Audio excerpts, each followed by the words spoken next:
What's on, ladies and gentlemen? My name's Ross, I like games, and today I've got frankly wonderful news about Digimon TCG tournaments. We got a bunch of good news for Digimon TCG tournaments, so, well, I suppose let's start with, well, to be fair, we're pretty much talking about the Digimon card Game Fes today, but basically good news all around.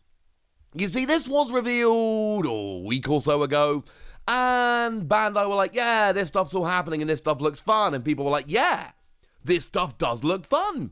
Go team. Except that's not actually what happened. Because Bandai went, hey, we're doing all of these events, yay, yay, yay. And then basically everybody went, what about here? What about here? What about here? And there were lots of complaints about why are we not having an event where we are. Over in the US, there were two events, one in Arlington, Texas, and one in Miami, Florida, and that was about it. And people were talking about the possibility of having one in, the northern part of the USA, and of course, several people, and I do understand this essentially, they wanted one in Canada. And honestly, I get that. I completely understand why Canada were not happy that they'd been left out. Now, I will say that the way in which some people went about complaining, that was not cool. Like, seriously, the way some of people phrased it was just mean. You got to bear in mind, whenever you're leaving these comments, the people who are running the social media for Bandai and for Digimon, they're not the people making the decision. And also, they know they have customers in Canada. And they know that because they've got sales figures. I've made this point before. They want your money. They want you playing. Now, I know these tournaments tend to be free, but they don't. When I say they want your money, I don't mean they want your money from tournament entry fees. I mean they want you playing in the tournament so that you remain a Digimon TCG player and you buy multiple boxes of every set that comes out for the next several years. They want you hooked as a player. It is in their business model. They want as many players as possible. They want as many people as they can to buy as much product as they can. So when they're not increasing capacity of events, and when they're not putting events on in an area you want them, it's not because they hate you or because they don't care. It is because they can't. But the good news is they were able to make a change here, and they have given an update, and Cards and Magica will run a 256-person Card Fest for Canada only, online, March the 26th to the 27th. Now, there's two possibilities here. Possibility number one, this was happening anyway, it just wasn't finalised and they couldn't announce it earlier. Possibility number two, they heard the complaints and they went and fixed it. But when I say they heard the complaints, I don't mean they heard the people who were harassing the social media managers. I mean they heard the people who went, hey, we live in Canada, we'd like a tournament. That's what they're going to hear. Social media managers, their job is to monitor this stuff. I guarantee they're reading all of the comments. And they are going to listen to, hey, this looks awesome, any chance we can have one in Canada? Just as much as, probably more so, than people who go, you realise Canada's a country, right? Typical Bandai, don't care about us over in Canada. It doesn't make a difference. You can be polite and still make the same amount of impact. There were some comments I saw that were well out of bounds. Please, please, please remember, the people who are reading those comments and making these social media posts are not the same people that are making the decisions that you want amended. I think that is quite important to remember. Either way, though, there is one happening in Canada, and that is awesome. You know what else is awesome? Participation prizes. Because I told you all the other day that there were basically 3 sets of cards that were coming out and around for this Digimon Card Fest. There was the Fest set, the Vault set, and the Digi-Egg set. Although, was it called the Fest set when we talked about it? I'm not entirely sure that it actually was. I think they might have called it the Participation set at the time, but it seems like they did. They literally called it the Participation set, and if you don't believe me, it's on the screen and it says Participation set on the screen, but over on the website they've changed the name of it. They are now referring to it as the Fest set, which I get. Participation set sounds a little bit low level. Fest set just sounds kind of better. So they've changed the name, but I've looked at the card. It's the same thing. It's just they've changed the name. Okay, that's fair enough. The question was, how are these being given out? The participation set, probably fair to assume that's being given out if you join, but the others? No idea. Well, it's gone and been announced, and the pricing is so good. So at a 256-person event, participation, just taking part, gets you a Fest set, cool, and 2 Digi-Egg sets, which is cool, and 2 Vault sets, which is amazing. I am delighted about this. Now, the Vault set is the one that's got the Pulse Money, and I want that bad. So if you're telling me I get 2 of them just for participating, I am delighted. It does actually escalate pretty gosh darn quickly.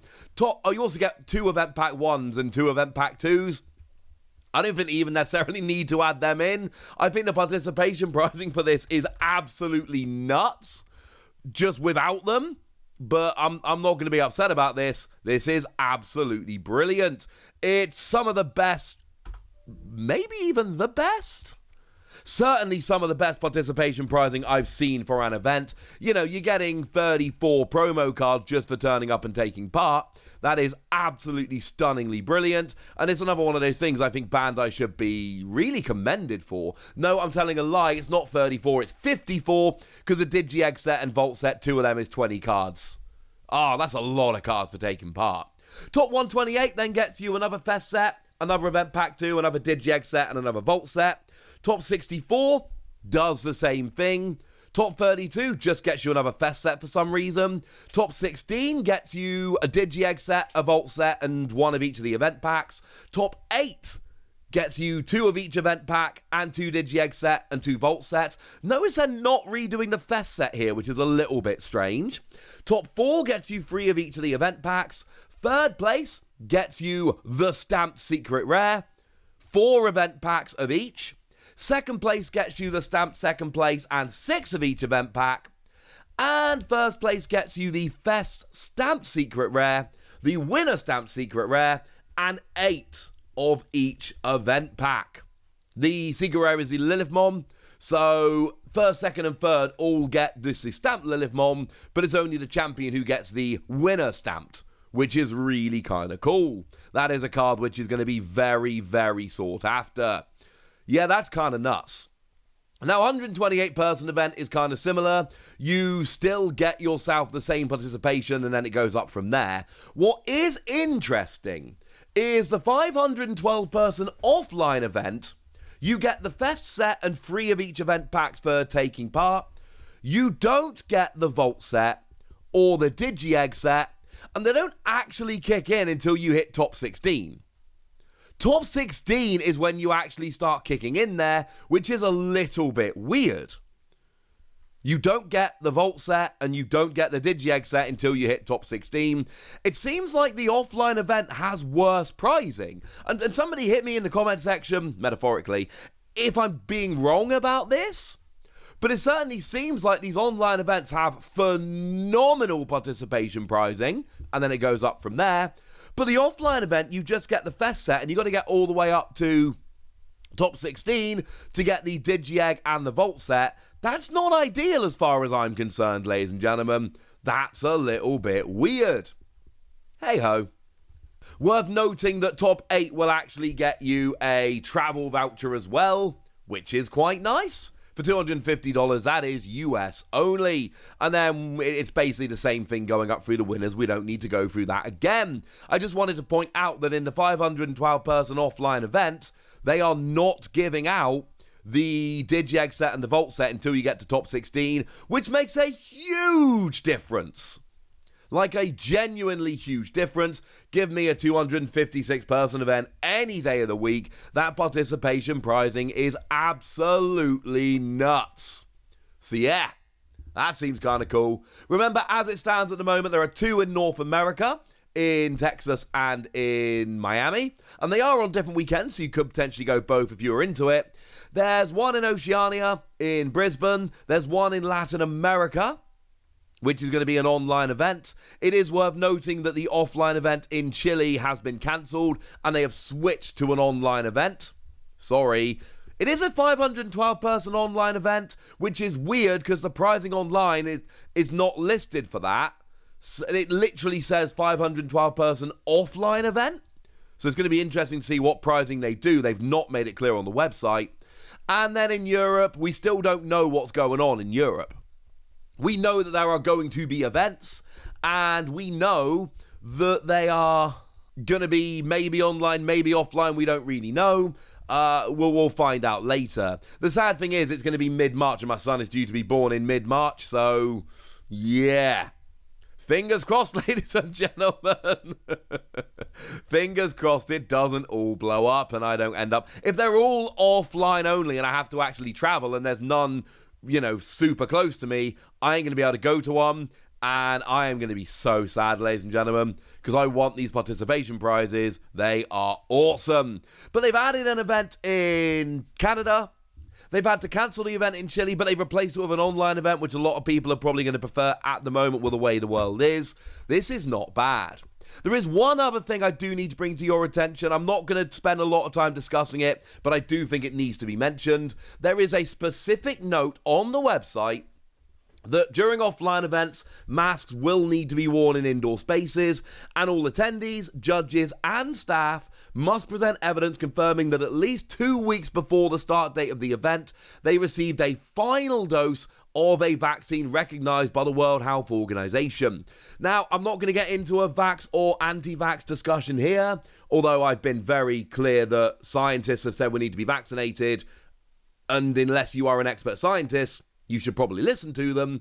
But that's not the discussion for today. That's not what we're going into. It's just a note that you need to be vaccinated. And there's no ifs, buts, or maybes. It says very clearly on the website, all attendees must have, at least 2 weeks before the start date of the event, have received a final dose.